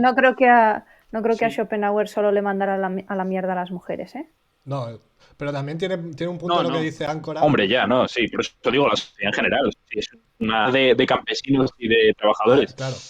Pero es que en general son experiencias vitales de renegados. Hay una parte de la historia vital de Nietzsche y de Schopenhauer en el que son renegados dentro de las propias comunidades que tienen, Sí, pero mira, o a las que pertenecerían. mira, Newton también era un renegado y no se le fue la olla tan negativamente como estos dos. Mira, Tan Newton negativamente no, pero... Es Newton el mayor ejemplo. El otro día me lo pasaron, el mayor ejemplo de cómo aprovechar una cuarentena de verdad y los demás sois unos mierdas. Sí. Porque escribió Hombre, su mayor riqueza sí. intelectual fue en una Bueno, no sé, cuarentena de pero pandemia. no sé si es el mayor ejemplo, porque el grupito este de Lord Byron y la Mary Shelley y todos estos que escribieron Frankenstein y no sé qué movidas más, Ujú, también sí. lo escribieron yéndose a Suiza a resguardarse de otra pandemia. De la misma. Y Escucha, nosotros, sí, pero a nosotros que estamos tenían haciendo el campo y no podcast. vivían en un apartamento. Sí, eran en una mansión, ¿no? Eran Claro, ¿no te jode? Polidori, Byron Es como y si te vas a la Mandarín. pareja Shelley.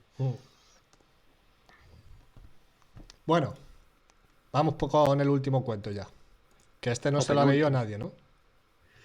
No, porque Pues, no acabamos de no me he darnos cuenta de enterado. que estaba. Exacto, no me he enterado No. de que lo habías agregado. Utopía de un hombre que está cansado. Bueno, pues este lo resumes tú. Básicamente va de un tío que de repente se encuentra que ha viajado al futuro, entra en una casa con un tío del futuro y empiezan a hablar. Y básicamente lo interesante es eso, la charla que tienen. Entonces me he apuntado algunos cachitos para algunas ideas que tiene el cuento. Y nada, vamos con la primera. A ver.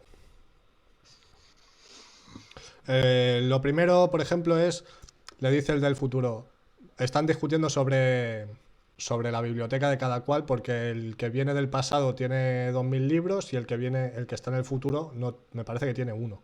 Y dice, nadie puede leer 2000 libros. En los 4 siglos que vivo no habré pasado de una media docena. Además no importa leer sino releer. La imprenta, ahora abolida, ha sido uno de los peores males del hombre, ya que tendió a multiplicar hasta el vértigo los textos innecesarios. Y lo ¿Por escribió qué? cuando, perdona, es que lo siento, pero estamos en 2020 y eso. Claro, es que ahora Cosas. viene de puta madre el de esto. Que se publican más Pero libros de porque los que se tenía leen. un libro ese señor. O sea, no. entiendo 0, pero 1. No sé si es uno o ¿Cuál es ese 4 o 1? Las 5. páginas amarillas. Espérate que te lo digo. Utopía de More. La utopía. La utopía. Ah, de Tomás Moro, claro. Que claro, que además es... Claro, hacer referencia también al título del cuento, es Utopía de un hombre que está cansado. Que además, a ver, nada en Borges es casual nunca, ¿no? Pero el hecho de que sea utopía hablando del futuro y que en el futuro, como veremos, lo que plantea nos parecería bastante poco utópico, pues está ahí la coña. Que el libro fuera 1984, que se escribió en el 48. Eso hubiera molado, pero entiendo que el cuento date más o menos de por ahí, porque el Aleph es del 47 y si es el último en la lista y lo pusiste... Del 75 es. Ah, Estoy vale. viendo. Es del libro de arena el cuento este, me parece que es. Iba a comentar algo, se me ha ido la olla. Comentar vosotros, a ver si me viene. Ah, sí, nada, la idea está de que para los modernos la utopía está siempre en el presente, para los antiguos estaba en el pasado. Esa idea a mí me fue a la mente mucho. La idea de que el jardín del Edén, la idea de cuando de los hombres de oro, ¿no? Y de barro, no, hombres de oro, de bronce, de hierro, de los griegos. Había un rollo así, que los hombres los hombres buenos, digamos, eran los primeros. Aparte está la idea esta del mito de la media naranja de Platón, que también, que era que los hombres eran como naranja que estaban unidos. En los hindúes también lo tienen así, que estamos en la peor versión del hombre. Es decir, que la utopía antes estaba en el pasado y ahora está en el futuro. Bueno, para los cristianos también está en el futuro. Sí, A ver, el Luego cristianismo está es el como paraíso. el punto intermedio entre Inmanentizar las el dos. escatón. Claro. Pero sí, que a partir de... Que bueno, que no deja de ser, que es lo que comentamos siempre, que al final el socialismo y todo esto no deja de ser adaptaciones del cristianismo. Bueno, claro, está claro. No sé hasta qué punto realmente es una corriente intelectual la idea es el mito del paraíso perdido y no tanto algo que te imponen tus circunstancias, porque yo lo pienso y digo, a ver, quizá Aristóteles hubiese grandes cambios, aunque bueno, a cualquier generación lo que le pasa le parece grande, evidentemente, ¿no? Porque Aristóteles, pues eso, ve a Alejandro Magno surgir. Pero si tú eres, yo qué sé, Tales de Mileto, o sea, ¿realmente ves en tu vida los suficientes cambios como para poder creyente en el futuro?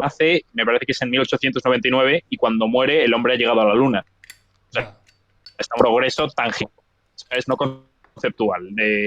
Vale, el futuro ahora tiene algo que ofrecer y antes, pues, quizá una vaga promesa que en ese sentido hay ahí con el pasado que tú romantizas, ¿no? Sin embargo, haga promesa el futuro. O sea, el futuro es algo que está demostrando lo que vale día a día y la aceleración ha llegado a tal punto que ya no estamos hablando de dos cosas igualmente abstractas, sino que una es tangible y la otra es algo que tú tienes que conceptualizar. Cierto. Tienes que mirar la conexión, ¿eh? Prueba a salir y volver a entrar o algo porque te estás cortando. Uf, vale, voy a intentar. creo que es Carl Smith el que criticaba que para el progresismo uno de los, o el defecto principal es que ¿cómo decirlo? Su objetivo principal es el cambio, o sea, el progreso. No, es decir, no conducir hacia un objetivo o hacia un escenario X, sino el hecho de progresar, el hecho de cambiar. Sí, Entonces, el cambio por el cambio, ¿no? exacto, hay que progresar, sea como fuere. Tampoco es que vaya a defender a Carl Smith, pero sí que es cierto que muchas veces sí. A ver, habla, Ancora. ¿Qué tengo? ¿La? A ver, ahora. Hablo. De momento parece que medio ¿Hablo? bien. ¿Qué tal? De momento parece que Yo creo bien. que yo creo que tiene Vale. unos ¿Se ha 10 entendido lo que he segundos de dicho lag. antes o lo vuelvo a repetir? No, sí, se te ha entendido. Se te ha entendido como un robot, pero se te ha entendido. Que la idea de que llega un momento en el que ves futuro por los avances técnicos, ¿no? Sí, la idea esta de los antiguos miraban al pasado y los modernos miran al presente, no sé hasta qué punto es una moda intelectual y no algo que imponen las circunstancias, porque para los modernos el futuro es algo que es tangible, que llega día a día y no llega de generación en generación, mientras que para los antiguos el futuro era algo tan abstracto como el pasado. Entonces, ese desequilibrio puede responder más a una cuestión tecnológica que... Sí. Pero bueno, de todas formas, no sé yo, las utopías cuando empezaron a aparecer, como la de Tomás Moro y demás, no eran tampoco muy súper avanzadas. A ver. Hombre, no, las utopías serán tan antiguas como el tiempo. Lo que quiero decir es que la moda intelectual dominante sea mirar al futuro o incluso al presente, quizá no sea tanto de quién domina las estructuras narrativas de De, poder o lo que sea, sino simplemente de, bueno, si estás en un contexto económico que lo favorece, pues evidentemente esa va a ser la visión que va a preponderar. No tanto porque sea la más convincente, sino porque, bueno, tiene un argumento extra que la del pasado romantizado no tiene, que es, bueno, te llevo a la luna. ya, pero claro, pero son. La de Tomás Moro, por ejemplo, apareció en el 1516, que tampoco es como. Bueno, acaban de descubrir América, o sea que sí, igual tiene un poco de lo que comentas. Claro, o Eh, sea, has vivido en un mundo en el que básicamente vives la misma vida que tus ancestros, será fácil pensar bueno, centrarte en tus ancestros, ¿no? Y estás continuamente descubriendo cosas que ellos no conocen, pues cada vez tiendes a mirar menos al pasado y más hacia esas cosas, tú eres el único que conoces. Sí, tu conexión está hecha mierda. Joder, qué hago en la puta. Calculo que tiene unos 10 segundos de lag. A ver, di hola, Áncora. Hola. Pues sí, 7 u 8. Por ahí va, ¿no? Lleva el lag, se te corta el Joder. vídeo y el audio. Bueno, pues hagamos como Bueno, de normal intentaré y no a interrumpir. Áncora le hablamos sencillito y despacito y explicando bien las cosas. Iba a leer otro cacho, que ya va siendo hora de terminar. Hablan de tener hijos. Le dice que la gente ahora solo tiene un hijo y dice, sí, uno solo. No conviene fomentar el género humano. Hay quienes piensan que es un órgano de la divinidad para tener conciencia del universo, pero nadie sabe con certidumbre si hay tal divinidad. Creo que ahora se discuten las ventajas y desventajas de un suicidio gradual o simultáneo de todos los hombres del mundo. Que no te lo lean esto los del nuevo orden mundial, los Sí, ultras de ahora. precisamente lo que mola de este cuento es que tienes como muchas referencias a algo que se intuye de ahora en 1975 era. 75, sí, creo que sí. Ya lo he quitado, pero sí. Empezando por la maravillosa industria del libro. Empezando por eso y acabando por el suicidio colectivo, que dice. Eso que no conocían los libros de youtubers aún. Pero Estamos viendo sí. al gatico. ¿Qué? ¿Gato o gata? Sí. Gata. A la gatica de Noé, ahí Es acechándole. que es hora de despertar, pedir cena, Acechándole la cabeza. dar por culo hasta el medianoche y luego ya dormir. ¿Cómo se llama? Plata. Plata, eso. ¿Por Molaba qué? más Porque es Arge. gris. Ya, tío, pero es que imagínate que te enfadas, ¿sabes? Y acabas con ronquera. Está Áncora friseado. ¿No te va el micro, Áncora? ¿O no estás hablando? Ah, sí. Yo que no, me va el micro, pero irá con lag, imagino. Un poquito, pero bueno, ya estamos terminando de todas Menos que formas. antes, creo. ¿No os apetece comentar el soborno? Hijos de puta. Como queráis, pero bueno, antes quiero leer No, da igual. Ya. Quiero leer el que para mí es un fragmento bonito que dice: ¿qué sucedió con los gobiernos? Dice: según la tradición fueron cayendo gradualmente en desuso. Llamaban a elecciones, declaraban guerras, imponían tarifas, confiscaban fortunas, ordenaban arrestos y pretendían imponer la censura, y nadie en el planeta los acataba. La prensa dejó de publicar sus colaboraciones y efigies. Los políticos tuvieron que buscar oficios honestos. Algunos fueron buenos cómicos o buenos curanderos. La realidad sin duda habrá sido más compleja que este resumen. Y por eso es una utopía. ¿Te imaginas a la prensa sin hablar de política? Que de millones. En los países nórdicos hay la idea esta de que la noticia del día es que un burro ha hecho algo, ¿sabes? O cosas así. A mí me gusta mucho... Aquí también la noticia del día es que un burro ha hecho algo. Países nórdicos en la tierra. Yeah. También es verdad. No, pero me gusta mucho la idea esta de... Porque liga con otra idea que tengo yo desde hace tiempo, que es que la idea esta de que la rebeldía no es tanto oponerse al poder, sino pasar de él, ignorarlo. Que también es otra idea que Bastos, por ejemplo, ha comentado alguna vez, de que si llega algún día la anarquía será porque la gente pasa de la autoridad política, porque no hace falta, digamos, el gobierno. No por una revolución ni nada parecido. Hombre, sí, la anarquía sí. Bueno, es lo que dice el fragmento. ¿Algún comentario? Hombre, desde luego es más Me sencillo que molaría la saber revolución armada. cómo imaginaba Borges las distopías. Bueno, igual siendo inmortal. No, eso También. seguro. Y bueno, el último cachito dice así. El del futuro, que presuponemos que es inmortal. Vienen unos amigos suyos y lo llevan al crematorio porque la gente ahí se suicida en el futuro. Y dice, es el crematorio.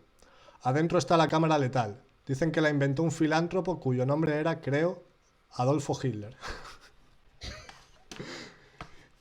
Que es otra vez la idea esta de cómo dependiendo del contexto las cosas son buenas o malas, ¿no? La lectura que haces desde el pasado, desde el futuro, que también me acuerdo de comentárselo una vez a la profesora de latín, de decir, ¿y por qué estamos estudiando a Julio César si era a todos los efectos Hitler? Pero en guapo. Pero guapo. ¿En guapo? Pero si era calvo, gordo y no sé qué. Ya bueno, Pues, Hitler lo era más, tenía una ¿no? buena cabeza.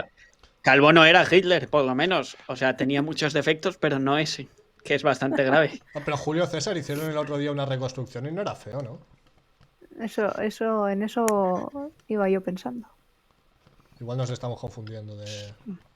y no era No, Julio. puede ser, pero yo tenía entendido que era... No, no era calvo. Bueno, ¿Qué coño igual. va a ser calvo? Si tienes el busto ese... Julio que sale- César, no, bueno, eso es innegable. Era calvo. Quiero decir, igual se quedó calvo a los 40. No te voy a decir. Sí, Uy, sí. igual estoy metiendo la pata a ver cuando lo asesinaron. Pero era calvo. 56. Por las sí. buenas entradas, vaya. Sí, tenía entradas. 56. Sí. El busto tiene Sí. ahí su pelo, pero vaya. A ver, pero es un busto, quiero decir. Igual te pasan a cuchillo si lo pintas calvo, si lo esculpes calvo. Ah, está claro, no lo vas a hacer con melena porque entonces parece que te estás choteando Oye, y te tiran sargento, también de la noto roca. cierta fijación con el tema, ¿puede ser? No. Es que me ha sorprendido que dijerais que era follable. O sea, Dicen que la reconstrucción que vimos No, era... yo he dicho que era salía guapo. bien. No follable. O sea, No al bueno, a nivel- ver, depende a quién le preguntes en la historia. yo creo que era más follable que guapo, ¿no? No al Porque, nivel de... bueno, la erótica del poder por lo menos está ahí. No al nivel de Alejandro Magno, por lo demás, pero bueno. Alejandro Magno Quítate, sí que me vi ayer estorba, una que me tapas el sol. reconstrucción que era... Estaba Si era un chavalín, para mojar. cuando lo que... 21 años. Me parece que lo de Diógenes es con 21 años y, Sí, sí. y a- Era un... Ya, Sí, pero sí. bueno, volvemos a lo de antes, querubín, pero Aristóteles tu profesor y, ¿sabes? E hijo de, y etc, etc, que etc. precisamente se fue hasta... bueno, hijo de Zeus, oficialmente. Bueno, no exactamente. Bueno, de Filipo, ¿no? Oficialmente. En el parte de nacimiento ponía. Era Sí, bueno, claro, de Filipo, pero él se nombró, faraón por, bueno, se por consideraba hijo de Zeus. de Zeus. Se declaró como faraón que lo hace virtualmente hijo de Zeus, pero vaya. También decían que la madre descendía de Dionisio. Pero precisamente por la idea de Aristóteles se fue hasta la India buscando ahí el fin del mundo, porque claro, Aristóteles le había dicho que si llegaba por ahí podía coger el mar y volver dar la vuelta al mundo y volver. Una vida Bueno, a ver, corta tuvo poder su podía, imperio. ¿no? Si tú sigues tirando al final. Sí, pero resultó que era un poco más grande. Bueno, Detalles. a caballo de tampoco. economía, ¿no? Tenía un ojo de 10 veces más divino. No se te oye. Se le ha oído, pero se le ha oído como separado de la imagen. No sabía que tenía heterocromía. ¿Sí? No, ¿Me yo oís tampoco ahora? lo sabía. Tiene, Sí. bueno, tenía brown y otro azul. Sí, En mi familia hay varios casos. de heterocromía. Sí. De Zeus y Amón, Marrones y verdes. al nombrarse faraón. Amonra, sí.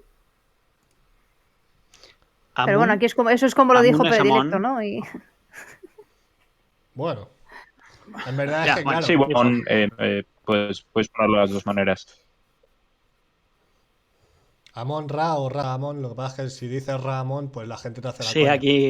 aquí en España como que no. No. Mejor Amonra. ¿Quieres comentar algo del soborno o lo dejamos? No, lo que digáis. Lo que digáis, si veis que ya es muy largo, si no lo resumo en un momento. Pues va, resúmelo rápido y nos piramos. Ah, venga, si me tiras de la lengua. Muy encantado. Exacto. El soborno va de un señor, a ver, ¿cómo diría yo? Un señor que tiene que elegir, digamos, entre dos académicos para un puesto de relevancia en una universidad. Tampoco me acuerdo muy bien de los detalles, pero es así. Entonces, digamos que los dos académicos entre los que ha de elegir son uno estándar y otro un loco, un tarao, siempre con la idea más heterodoxa posible en mente. Entonces, el heterodoxo, digamos, lo que hace antes de cuando se entera que ha de elegir el otro entre los dos, es publicar una serie de artículos, digamos, científicos sobre literatura anglosajona. Beowulf y no sé qué más. Y bueno, se ve que él mismo confiesa que dice auténticas barbaridades.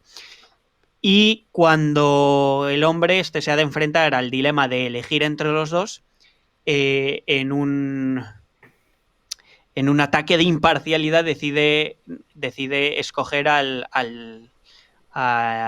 heterodoxo porque, bueno, su razonamiento es no puedo dejar que mis sentimientos hacia él, hacia este imbécil, eclipsen mi decisión o me hagan tomar una decisión errónea, y creo que lo justo es elegirlo a él. Entonces, al final del cuento hay un encuentro entre ambos y el energúmeno lo que le dice es tu defecto es esa aspiración de imparcialidad total, que digamos que es imposible, y yo la he aprovechado provocándote, sabiendo que el hecho de provocarte haría que a la postre tú me eligieras a mí, porque no podrías elegir al otro pensando que probablemente esa elección se debería a que me tenías una manía personal. Y me gusta porque es interesante como plantea una virtud como la imparcialidad como un defecto. Y el otro día salía un artículo de Quintana Paz hablando de los moderaditos y va un poco en la misma línea. Al final, la imparcialidad no es la imparcialidad o la ecuanimidad, no es lo mismo que la neutralidad o que estar en el punto medio siempre entre dos opciones. ¿Algo que comentar? ¿Alguno? No lo habéis leído, ¿no? Bueno, Antonio sí, porque lo ha insultado. Dale.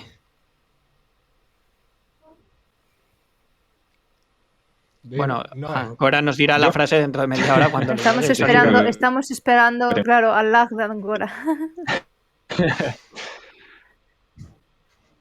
Al final es la crítica que le hacen a la prudencia como virtud. Eso, el equidistante entre la vida y la muerte siempre escoge la enfermedad. Ah, sí.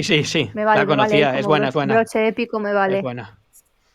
Acabamos con una frase de Arcadia Espada, cerramos. Pues nada, ya está. Ya estaría. Aparcado. Luego y con que esto ya de estaría. cojeamos.